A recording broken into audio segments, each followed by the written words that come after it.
जाम्बवंत द्वारा हनुमान को प्रेरणा। वानरों के समक्ष भयंकर महासागर विशाल लहरों से व्याप्त होकर निरंतर गर्जना कर रहा था। समुद्र तट पर बैठकर वे विचार विमर्श करने लगे। युवराज अंगद निराश होकर बोले, सीता जी को खोज पाने में हम लोग सर्वथा निष्फल रहे हैं। अब हम लौटकर राजा सुग्रीव और रामचंद्र जी को कैसे मुख दिखाएंगे? निष्फल होकर लौटने से तो अच्छा है कि हम यहाँ अपने प्राण त्याग दें। इस पर बुद्धिमान हनुमान जी ने कहा, तारानंदन, तुम युद्ध में अपने पिता के समान ही अत्यंत शक्तिशाली हो। अत्यंत बुद्धिमान होते हुए भी तुम इस तरह से निराशा की बातें कर रहे हो, ये तुम्हें शोभा नहीं देता। इस प्रकार से उनका विचार विमर्श चल ही रहा था कि वहां पर गृध्रराज संपाति आ पहुंचा। वानरों को देखकर वह बोला, आज दीर्घकाल के पश्चात मुझे मेरे कर्मों के फल के रूप में ये भोजन प्राप्त हुआ है। मैं एक एक करके वानरों का भक्षण करता जाऊंगा। संपाति के वचन सुनकर दुखी हुए अंगद ने हनुमान जी से कहा, एक तो हम लोग जानकी जी को खोज नहीं पाए, उस पर ये दूसरी विपत्ति आ गई। हमसे तो अच्छा गृध्रराज जटायु ही था जिसने श्री रामचंद्र जी के कार्य को करते हुए अपने प्राण न्यौछावर कर दिया था। अंगद के मुख से जटायु का नाम सुनकर संपाति ने आश्चर्य से कहा, जटायु तो मेरा छोटा भाई है, तुम उसके विषय में मुझे पूरा हाल कहो। अंगद से जटायु के विषय में पूरा हाल सुनकर संपाति बोला, बंधुओं, तुम सीता जी की खोज करने जा रहे हो। मैं इस विषय में जो भी जानता हूं वह तुम्हें बताता हूं, क्योंकि रावण से मैं अपने छोटे भाई जटायु का प्रतिशोध लेना चाहता हूं, परंतु मैं वृद्ध और दुर्बल होने के कारण रावण का वध नहीं कर सकता। इसलिए मैं तुम्हें उसका पता बताता हूं। सीता जी का हरण करने वाला रावण लंका का राजा है और उसने सीता जी को लंकापुरी में ही रखा है, जो यहाँ से 100 योजन 400 कोस की दूरी पर है और इस समुद्र के उस पार है। लंकापुरी में बड़े भयंकर सुभट पराक्रमी राक्षस रहते हैं। लंकापुरी एक पर्वत के ऊपर स्वर्ण निर्मित नगरी है जिसका निर्माण स्वयं विश्वकर्मा ने किया है। उसमें बड़ी सुंदर ऊंची ऊंची मनोरम स्वर्ण निर्मित अट्टालिकाएं हैं। वहीं पर स्वर्णकोट से घिरी अशोकवाटिका है जिसमें रावण ने सीता को राक्षसनियों के पहरे में छिपा कर रखा है। इस समुद्र को पार करने का उपाय करो, तभी तुम सीता तक पहुंच सकोगे। ये कहकर वह गृध्र मौन हो गया। विशाल सागर की अपार विस्तार देखकर सभी वानर चिंतित होकर एक दूसरे का मुंह ताकने लगे। अंगद, नल, नील आदि किसी भी सेनापति को समुद्र पार करके जाने का साहस नहीं हुआ। उन सबको निराश और दुखी देखकर वृद्ध जाम्बवंत ने कहा, हे पवनसुत, तुम इस समय चुपचाप क्यों बैठे हो? तुम तो वानरराज सुग्रीव के समान पराक्रमी हो। तेज और बल में तो राम और लक्ष्मण की भी बराबरी कर सकते हो। तुम्हारा वेग और विक्रम पक्षीराज गरुड़ से किसी भी भांति कम नहीं है, जो समुद्र में से बड़े बड़े सर्पों को निकाल लाता है। इतना अतुल बल और साहस रखते हुए भी तुम समुद्र लांघकर जानकी जी तक पहुंचने के लिए तैयार क्यों नहीं होते? तुम्हें तो समुद्र या लंका में मृत्यु का भी भय नहीं है, क्योंकि तुम्हें देवराज इंद्र से इच्छा मृत्यु का वर प्राप्त है। जब तुम चाहोगे तभी तुम्हारी मृत्यु होगी, अन्यथा नहीं। तुम केशरी के क्षेत्रज्ञ और वायुदेव के औरस पुत्र हो, इसीलिए उन्हीं के सदृश तेजस्वी और अबाध गति वाले हो। हम लोगों में तुम ही सबसे अधिक साहसी और शक्तिशाली हो। इसलिए उठो और इस महासागर को लांघ जाओ। तुम ही इन निराश वानरों की चिंता को दूर कर सकते हो। मैं जानता हूं इस कार्य को केवल तुम और अंगद दो ही व्यक्ति कर सकते हो, पर अंगद अभी बालक है। यदि वह चूक गया और उसकी मृत्यु हो गई तो सब लोग सुग्रीव पर कलंक लगाएंगे और कहेंगे कि अपने राज्य को निष्कंटक बनाने के लिए उसने अपने भतीजे को मरवा डाला। यदि मैं वृद्धावस्था के कारण दुर्बल न हो गया होता तो सबसे पहले मैं समुद्र लांघता। इसलिए हे वीर, अपनी शक्ति को समझो और समुद्र लांघने को तत्पर हो जाओ। जाम्बवंत के प्रेरक वचनों को सुनकर हनुमान को अपनी क्षमता और बल पर पूरा विश्वास हो गया। अपनी भुजाओं को तानकर हनुमान ने अपने सशक्त रूप का प्रदर्शन किया और गुरुजनों से बोले, आपके आशीर्वाद से मैं मेघ से उत्पन्न हुई बिजली की भांति पलक मारते निराधार आकाश में उड़ जाऊंगा। मुझे विश्वास हो गया है कि मैं लंका में जाकर अवश्य विदेह कुमारी के दर्शन करूंगा। ये कहकर उन्होंने घोर गर्जना की, जिससे समस्त वानरों के हृदय हर्ष से प्रफुल्लित हो गए। सबसे विदा लेकर हनुमान महेंद्र पर्वत पर चढ़ गए और मन ही मन समुद्र की गहराई का अनुमान लगाने लगे। किष्किंधा कांड समाप्त। सुंदर कांड, हनुमान का सागर पार करना। बड़े बड़े गजराजों से भरे हुए महेंद्र पर्वत के समतल प्रदेश में खड़े हुए हनुमान जी वहां जलाशय में स्थित हुए विशालकाय हाथी के समान जान पड़ते थे। सूर्य, इंद्र, पवन, ब्रह्मा आदि देवों को प्रणाम कर हनुमान जी ने समुद्र लंघन का दृढ़ निश्चय कर लिया और अपने शरीर को असीमित रूप से बढ़ा लिया। उस समय वे अग्नि के समान जान पड़ते थे। उन्होंने अपने साथी वानरों से कहा, हे मित्रों, जैसे श्री रामचंद्र जी का छोड़ा हुआ बाण वायुवेग से चलता है, वैसे ही तीव्र गति से मैं लंका में जाऊंगा और वहां पहुंचकर सीता जी की खोज करूंगा। यदि वहां भी उनका पता न चला तो रावण को बांधकर रामचंद्र जी के चरणों में लाकर पटक दूंगा। आप विश्वास रखें कि मैं सर्वथा कृतकृत्य होकर ही सीता के साथ लौटूंगा, अन्यथा रावण सहित लंकापुर को ही उखाड़ कर लाऊंगा। इतना कहकर हनुमान आकाश में उछले और अत्यंत तीव्र गति से लंका की ओर चले। उनके उड़ते ही उनके झटके से साल आदि अनेक वृक्ष पृथ्वी से उखड़ गए और वे भी उनके साथ उड़ने लगे। फिर थोड़ी दूर तक उड़ने के पश्चात वे वृक्ष एक एक करके समुद्र में गिरने लगे। वृक्षों से पृथक होकर सागर में गिरने वाले नाना प्रकार के पुष्प ऐसे प्रतीत हो रहे थे मानो शरद ऋतु के नक्षत्र जल की लहरों के साथ अटखेलियां कर रहे हों। तीव्र गति से उड़ते हुए महाकपि पवनसुत ऐसे प्रतीत हो रहे थे जैसे कि वे महासागर एवं अनंत आकाश का आचमन करते हुए उड़े जा रहे हैं। तेज से जाज्वल्यमान उनके नेत्र हिमालय पर्वत पर लगे हुए दो दावानलों का भ्रम उत्पन्न करते थे। कुछ दर्शकों को ऐसा लग रहा था कि आकाश में तेजस्वी सूर्य और चंद्र दोनों एक साथ जलनिधि को प्रकाशित कर रहे हों। उनका लाल कटी प्रदेश पर्वत के वक्षस्थल पर किसी गेरू के खान का भ्रम पैदा कर रहा था। हनुमान के बगल से जो तेज आंधी भारी स्वर करती हुई निकली थी वह घनघोर वर्षाकाल की मेघों की गर्जना सी प्रतीत होती थी। आकाश में उड़ते हुए उनके विशाल शरीर का प्रतिबिंब समुद्र पर पड़ता था तो वह उसकी लहरों के साथ मिलकर ऐसा भ्रम उत्पन्न करता था जैसे सागर के वक्ष पर कोई नौक तैरती चली जा रही हो। इस प्रकार हनुमान निरंतर आकाश मार्ग से लंका की ओर बढ़े जा रहे थे। हनुमान के अद्भुत बल और पराक्रम की परीक्षा करने के लिए देवता, गंधर्व, सिद्ध और महर्षियों ने नागमाता सुरसा के पास जाकर कहा, हे नागमाता, तुम जाकर वायुपुत्र हनुमान की यात्रा में विघ्न डालकर उनकी परीक्षा लो कि वे लंका में जाकर रामचंद्र का कार्य सफलतापूर्वक कर पाएंगे या नहीं। ऋषियों के मर्म को समझकर सुरसा विशालकाय राक्षसनी का रूप धारण करके समुद्र के मध्य में जाकर खड़ी हो गई और उसने अपने रूप को अत्यंत विकृत बना लिया। हनुमान को अपने सम्मुख पाकर वह बोली, आज मैं तुम्हें अपना आहार बनाकर अपनी क्षुधा को शांत करूंगी। मैं चाहती हूं तुम स्वयं मेरे मुख में प्रवेश करो ताकि मुझे तुम्हें खाने के लिए प्रयत्न न करना पड़े। सुरसा के शब्दों को सुनकर हनुमान बोले, तुम्हारी इच्छा पूरी करने में मुझे कोई आपत्ति नहीं है, किंतु इस समय मैं अयोध्या के राजकुमार रामचंद्र जी के कार्य से जा रहा हूं। उनकी पत्नी को रावण चुरा कर लंका ले गया है। मैं उनकी खोज करने के लिए जा रहा हूं। तुम भी राम के राज्य में रहती हो, इसलिए इस कार्य में मेरी सहायता करना तुम्हारा कर्तव्य है। लंका से मैं जब अपना कार्य सिद्ध करके लौटूंगा तब अवश्य तुम्हारे मुख में प्रवेश करूंगा। यह मैं तुम्हें वचन देता हूं। हनुमान की प्रतिज्ञा पर ध्यान न देते हुए सुरसा बोली, जब तक तुम मेरे मुख में प्रवेश न करोगे मैं तुम्हारे मार्ग से नहीं हटूंगी। ये सुनकर हनुमान बोले, अच्छा तुम अपने मुख को अधिक से अधिक खोलकर मुझे निगल लो, मैं तुम्हारे मुख में प्रवेश करने को तैयार हूं। ये कहकर महाबली हनुमान ने योग शक्ति से अपने शरीर का आकार बढ़ाकर 40 कोस का कर लिया। सुरसा भी अपूर्व शक्तियों से संपन्न थी। उसने तत्काल अपना मुख 80 कोस तक फैला लिया। हनुमान ने अपना शरीर एक अंगूठे के समान छोटा कर लिया और तत्काल उसके मुख में घुसकर बाहर निकल आए। फिर बोले, अच्छा सुरसा, तुम्हारी इच्छा पूरी हुई, अब मैं जाता हूं। प्रणाम। इतना कहकर हनुमान आकाश में उड़ गए। पवनसुत थोड़ी ही दूर गए थे कि सिंहिका नामक राक्षसनी की उन पर दृष्टि पड़ी। वह हनुमान को खाने के लिए लालयित हो उठी। वह छाया ग्रहण विद्या में पारंगत थी। जिस किसी प्राणी की छाया पकड़ लेती थी वह उसके बंधन में बंधा चला आता था। जब उसने हनुमान की छाया को पकड़ लिया तो हनुमान की गति अवरुद्ध हो गई। उन्होंने आश्चर्य से सिंहिका की ओर देखा। वे समझ गए, सुग्रीव ने जिस अद्भुत छायाग्राही प्राणी की बात कही थी संभवतः ये वही है। ये सोचकर उन्होंने योगबल से अपने शरीर का विस्तार मेघ के समान अत्यंत विशाल कर लिया। सिंहिका ने भी अपना मुख तत्काल आकाश से पाताल तक फैला लिया और गरजती हुई उनकी ओर दौड़ी। ये देखकर हनुमान अत्यंत लघु रूप धारण करके उसके मुख में जा गिरे और अपने तीक्ष्ण नाखूनों से उसके मर्मस्थलों को फाड़ डाला। इसके पश्चात बड़ी फुर्ती से बाहर निकलकर आकाश की ओर उड़ चले। राक्षसनी क्षत विक्षत होकर समुद्र में गिर पड़ी और मर गई। हनुमान जी का लंका में प्रवेश। 400 योजन अलंघनीय समुद्र को लांघ कर महाबली हनुमान जी त्रिकूट नामक पर्वत के शिखर पर स्वस्थ भाव से खड़े हो गए। कपिश्रेष्ठ ने वहां सरल चीड़, कनेर, खिले हुए खजूर, प्रियाल, चिरौंजी, मुचुलिंद, जंबीरी, नींबू, कुटज, केतक, केवड़े, सुगंधपूर्ण प्रियंगुक, पिपली, नीप, कदम्ब या अशोक, चितवन, असन, कोवेदार तथा खिले हुए करवीर भी देखे।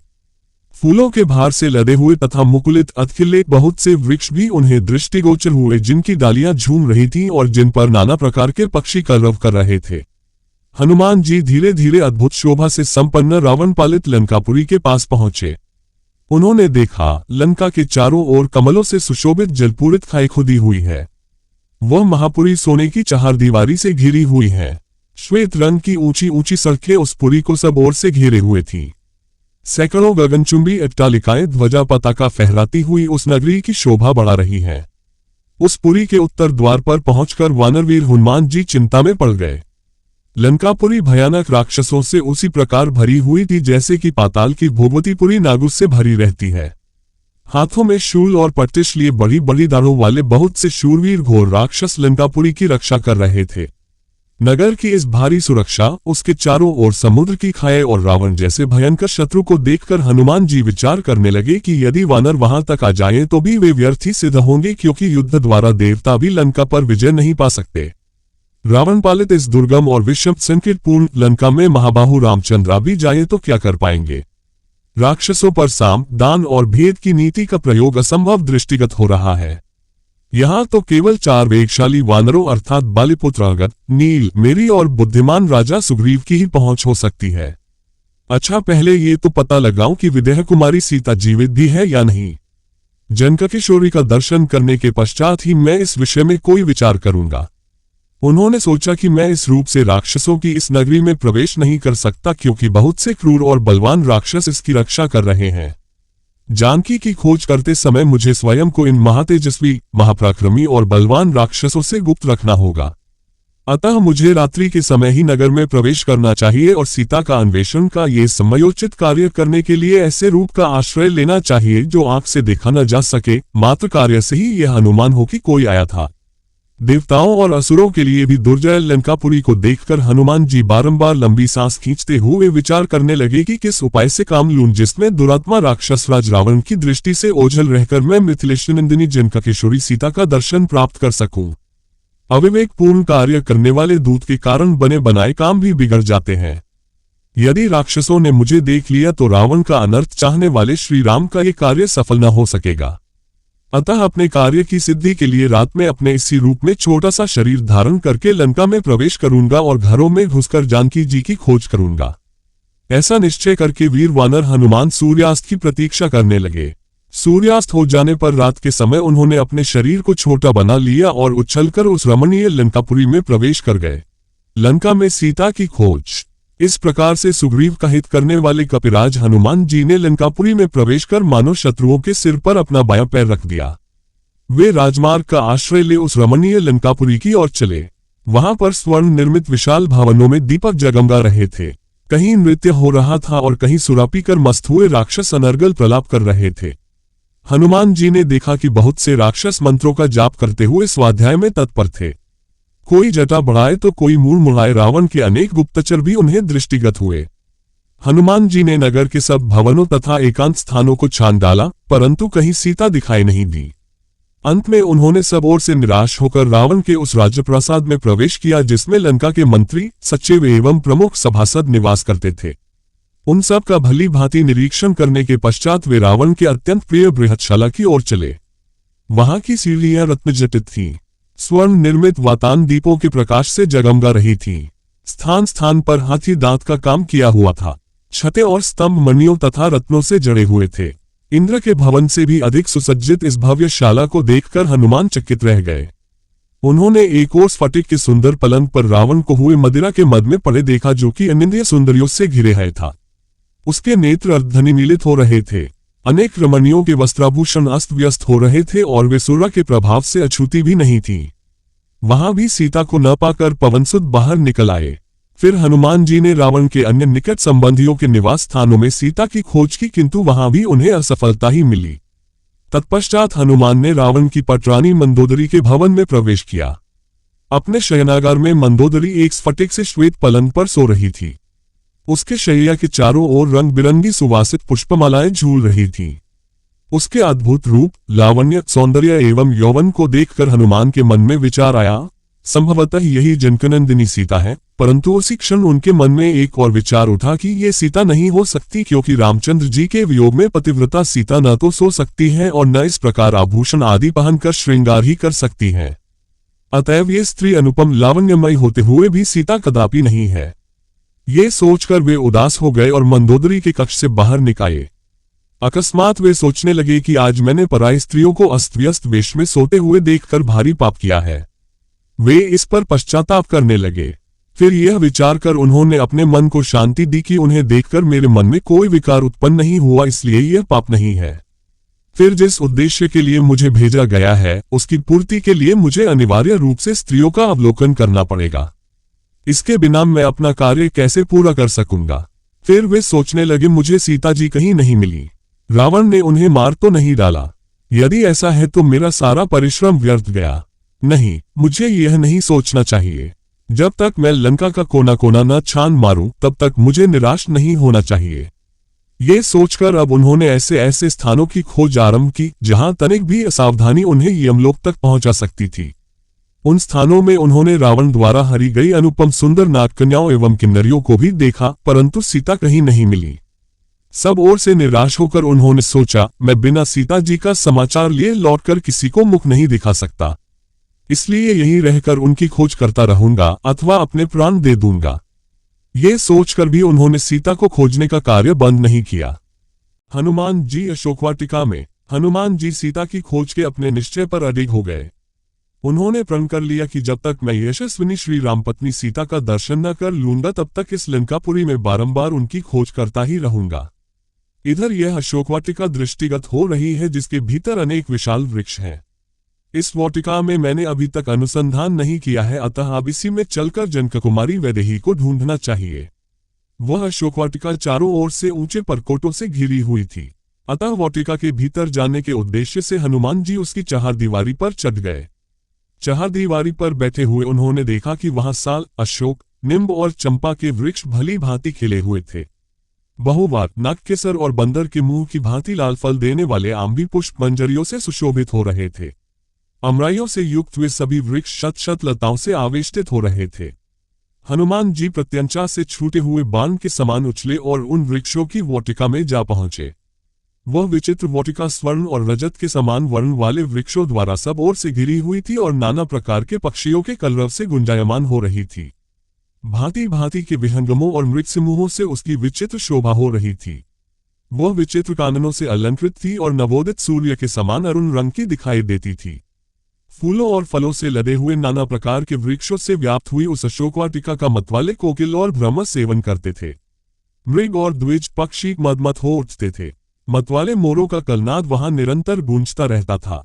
वाटिका में जहां तहां विभिन्न आकारों वाली बावड़ियां थीं जो उत्तम जल और मणिमय सोपानों से युक्त थीं। जल के नीचे की फर्श फटिक मणि की बनी हुई थी और बावड़ियों के तटों पर तरह तरह के विचित्र सुवर्णमय वृक्ष शोभा दे रहे थे। उनमें खिले हुए कमलों के वन, चक्रवाकों के जोड़े, पपीहा, हंस और सारस वहां की शोभा बढ़ा रहे थे। उस अशोकवाटिका में विश्वकर्मा के बनाए हुए बड़े बड़े महल और कृत्रिम कानन सब ओर से उसकी शोभा बढ़ा रहे थे। तदंतर महाकपि हनुमान ने एक सुवर्णमय शिंशपा अशोक वृक्ष देखा जो बहुत से लतावितानों और अगणित पत्तों से व्याप्त था तथा सब ओर से सुवर्णमय वेदिकाओं से घिरा था। महान वेगशाली हनुमान जी उस अशोक वृक्ष पर यह सोचकर चढ़ गए कि मैं यहीं से श्री रामचंद्र जी के दर्शन के लिए उत्सुक हुई विदेहनंदिनी सीता को देखूंगा जो दुख से आतुर हो इच्छानुसार इधर उधर आती होंगी। ये प्रातःकाल की संध्योपासना का समय है और संध्याकालिक उपासना के लिए वैदेही अवश्य ही यहाँ पर पधारेंगी। ऐसा सोचते हुए महात्मा हनुमान जी नरेंद्र पत्नी सीता के शुभागमन की प्रतीक्षा में तत्पर हो उस अशोक वृक्ष पर छिपे रहकर उस संपूर्ण वन पर दृष्टिपात करते रहे।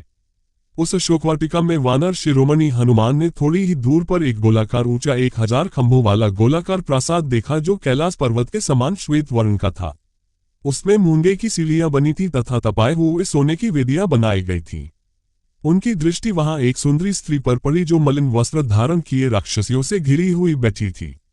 अलंकार शून्य होने के कारण वह कमलों से रहित पुष्करिणी के समान श्रीहीन दिखाई देती थी।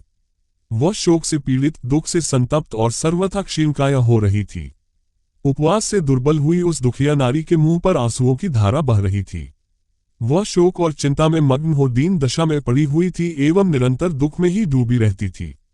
काली नागिन के समान कटी से नीचे तक लटकी हुई एकमात्र काली वेणी द्वारा उपलक्षित होने वाली वह नारी बादलों के हट जाने पर नीली वंश्रेणी से घिरी हुई पृथ्वी के समान प्रतीत होती थी। हनुमान जी ने अनुमान किया कि हो न हो यही सीता है। इन्हीं के वियोग में दशरथ नंदन राम व्याकुल हो रहे हैं। ये तपस्विनी ही उनके हृदय में अक्षुण्ण रूप से निवास करती हैं। इन्हीं सीता को पुनः प्राप्त करने के लिए रामचंद्र जी ने वाली का वध करके सुग्रीव को उनका खोया हुआ राज्य दिलाया है। इन्हीं को खोज पाने के लिए मैंने विशाल सागर को पार करके लंका के भवन अट्टालिकाओं की खाक छानी है। इस अद्भुत सुंदरी को प्राप्त करने के लिए रघुनाथ जी सागर पर्वतों सहित यदि संपूर्ण धरातल को भी उलट दे तो भी कम है। ऐसी पतिप्रायणा साध्वी देवी के सम्मुख तीनों लोकों का राज्य और 14 भुवन की संपदा भी तुच्छ है। आज यह महापतिव्रता राक्षस राज रावण के पंजों में फंसकर असह्य कष्ट भोग रही है।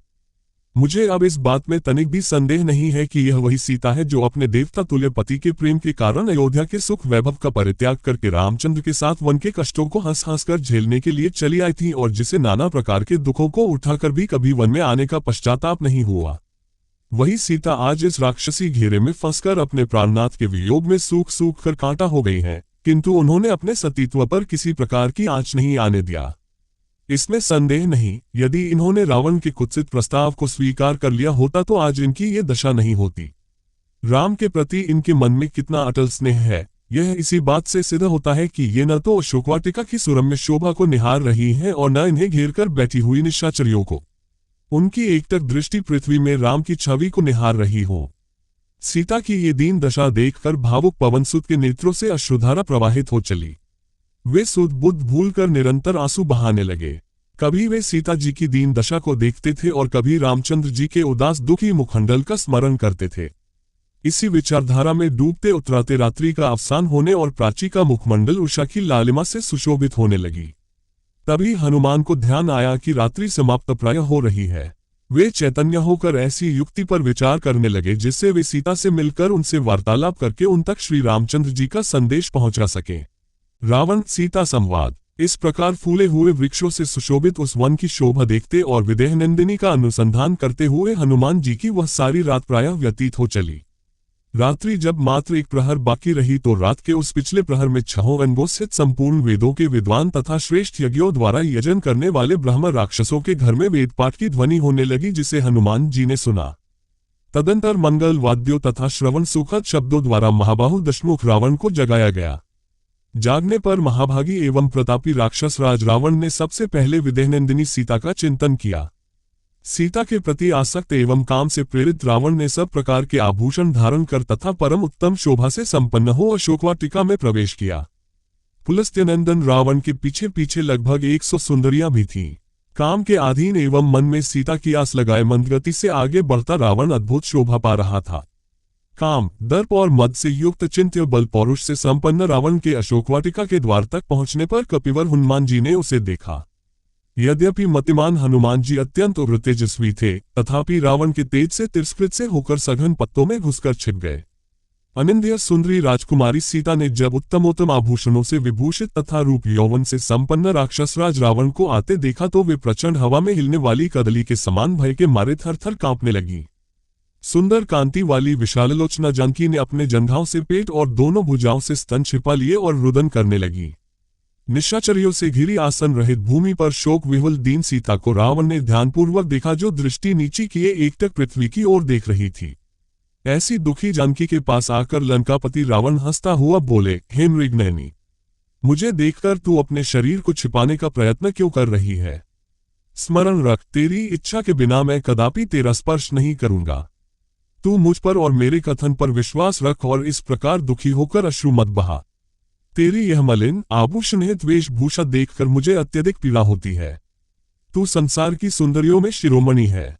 अपने इस सौंदर्य तथा यौवन को व्यर्थ नष्ट मत होने दे। यदि एक बार यह यौवन नष्ट हो गया तो फिर लौटकर नहीं आएगा। मैं फिर कहता हूं, तू विश्व की अनुपम सुंदरी है, विधाता की अद्वितीय सृष्टि है। तेरे निर्माण में ब्रह्मा ने अपना सारा कौशल और चतुराई लगा दी, इसीलिए तेरी रचना में उसने किसी प्रकार की कोई कमी नहीं रखी है। तेरे किस किस अंग की मैं सराहना करूं? जिस अंग पर दृष्टि पड़ती है उसी पर अटक कर रह जाती है। मैं तुझे पूरे हृदय से अपनाना चाहता हूं। मैं तेरे प्रत्येक अंग का रसास्वादन करना चाहता हूं। इसीलिए तुझसे कहता हूं, तू राम का मोह छोड़ दे। मैं तुझे अपनी पटरानी बनाऊंगा। मेरी सब रानियां तो तेरी चरणों की दासी बनेंगी ही, मैं भी तेरा दास बनकर रहूंगा। अपने भुजबल से अर्जित संपूर्ण संपत्ति तेरे चरणों में अर्पित कर दूंगा। जीते हुए समस्त राज्य तेरे पिता जनक को दे दूंगा। तू वास्तव में इतनी सुंदर है कि तुझे देखकर तो तुझे बनाने वाला स्वयं विधाता कामवश हो जाएगा। मेरी तो बात ही क्या है, इसलिए तू मेरी बात स्वीकार कर ले। राम से भयभीत होने की आवश्यकता कोई नहीं है। संसार में कोई भी मुझसे लोहा नहीं ले सकता। चल, उठकर खड़ी हो जा और सुंदर वस्त्राभूषण धारण करके मेरे साथ रमण कर। हे कल्याणी, चलकर तू मेरे ऐश्वर्य को देख और उस कंगाल वनवासी को भूल जा। तू ही सोच, राम के पास न राज्य है, न धन है, न कोई दास है, न सेना है और न कोई साधन है। फिर यह भी क्या पता है कि वह अभी जीता है या मर गया। यदि जीवित भी हो तो भी न तो तू उसके पास पहुंच सकती है और न वह स्वयं ही यहां आ सकता है। अतः चिंता का परित्याग करके निश्चिंत होकर मेरे साथ रमण कर। रावण के नीच वचनों को सुनकर मध्य में तृण रखकर जानकी बोली, हे लंकेश, तुम्हारे जैसे विद्वान के लिए यह उचित होगा कि तुम अपनी मर्यादाओं का उल्लंघन न करो और मुझसे अपना मन हटाकर अपनी रानियों से प्रेम करो। स्मरण रखो, पापी और नीच भावना रखने वाले पुरुषों को अपने उद्देश्य में कभी सफलता नहीं मिलती। मैं उत्तम कुल में जन्म लेने वाली पतिप्रायणा पत्नी हूं। तुम मुझे मेरे सतीत्व से कदापि विचलित नहीं कर सकते।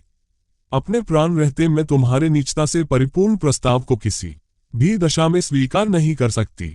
यदि तुम में तनिक भी न्याय बुद्धि होती तो तुम अन्य स्त्रियों के धर्म की उसी प्रकार रक्षा करते जिस प्रकार अपनी रानियों के सतीत्व की करते हो। क्या इस लंका में ऐसा कोई समझदार व्यक्ति नहीं है जो तुम्हें इस साधारण सी बात का बोध कराए? तुम तो नीतिवान बनते हो, फिर नीति का ये वाक्य कैसे भूल गए कि जिस राजा की इंद्रियां उसके वश में नहीं रहती, वह चाहे कितना ही ऐश्वर्यवान हो, अंत में रसातल को जाता है, उसका सर्वस्व नष्ट हो जाता है। हे दुर्बुद्धे, तूने अभी तक मुझे पहचाना नहीं है। मैं तेरे ऐश्वर्य, राज्य, धन संपत्ति के लोभ में नहीं फंस सकती। तेरा ये कहना भी एक व्यर्थ का प्रलाप है कि मैं रघुकुलमणि रामचंद्र जी से नहीं मिल सकती। अरे मूर्ख, वे तो सदैव मेरे हृदय में निवास करते हैं। मुझे कोई उनसे अलग नहीं कर सकता। मेरा उनका ऐसा अटूट संबंध है जैसा कि सूर्य का उसकी प्रभा से। इसलिए मैं उनकी हूं और सदा ही उनकी रहूंगी। यदि तू सोच समझकर यह मान ले कि तूने मेरा अपहरण करके एक भयंकर अपराध किया है और इसलिए मुझे लौटाते हुए तुझे भय लगता है, तो मैं तुझे अभयदान देते हुए वचन देती हूं कि तू मुझे उनके पास पहुंचा दे, मैं तुझे उनसे क्षमा करा दूंगी। यदि तुम अभी अपनी हट पर अड़े रहे तो विश्वास करो कि तुम्हारी मृत्यु निश्चित है और तुम्हें उनके बाणों से कोई नहीं बचा सकता। इसलिए मैं फिर कहती हूं कि सावधान हो जाओ। अपने साथ लंका और लंकावासियों का नाश मत करो। इसी में तुम्हारा और तुम्हारे राक्षस कुल का कल्याण है। रावण सीता संवाद 2। सीता के ये कठोर वचन सुनकर राक्षस राज रावण ने उन प्रियदर्शना सीता को यह अप्रिय उत्तर दिया, लोक में पुरुष जैसे जैसे अनुनय विनय करता है वैसे वैसे ही वह उनका प्रिय होता जाता है, किंतु मैं तुमसे जो जो मीठे वचन बोलता हूं त्यों त्यों तुम मेरा तिरस्कार करती जाती हो। तुम्हारे प्रति जो मेरा प्रेम उत्पन्न हो गया है वही मेरे क्रोध को रोक रहा है। हे सम्मुखी, यही कारण है कि वध और तिरस्कार के योग्य होने पर भी मैं तुम्हारा वध नहीं कर रहा हूं। मिथिलेश कुमारी, तुम मुझसे जैसी कठोर बातें कह रही हो उनके प्रतिकार में तुम्हें कठोर प्राणन देना ही उचित है। हे सुंदरी, मैंने तुम्हारे लिए जो अवधि नियुक्त की है उसके अनुसार मुझे 2 महीने और प्रतीक्षा करनी है। तत्पश्चात तुम्हें मेरी शैया पर आना ही होगा। स्मरण रखो, यदि 2 महीने बाद तुमने अपना पति स्वीकार नहीं करोगी तो मेरे रसोइये मेरे कलेवे के लिए तुम्हारे टुकड़े टुकड़े कर डालेंगे। राक्षस राज रावण के इन वचनों को सुनकर पतिव्रत्य और पति के शौर्य के अभिमान से परिपूर्ण सीता ने कहा, निश्चय ही इस नगर में तेरा भला चाहने वाला कोई भी ऐसा पुरुष नहीं है जो तुझे इस निंदित कर्म से रोके। नीच राक्षस, तूने अमित तेजस्वी श्री राम की भार्या से जो पाप की बात कही है उसके परिणाम स्वरूप दंड से तू कहां जाकर छुटकारा पाएगा। मैं धर्मात्मा श्री राम की धर्मपत्नी और महाराज दशरथ की पुत्रवधू हूं। दशमुख रावण, मेरा तेज ही तुझे भस्म कर डालने के लिए पर्याप्त है।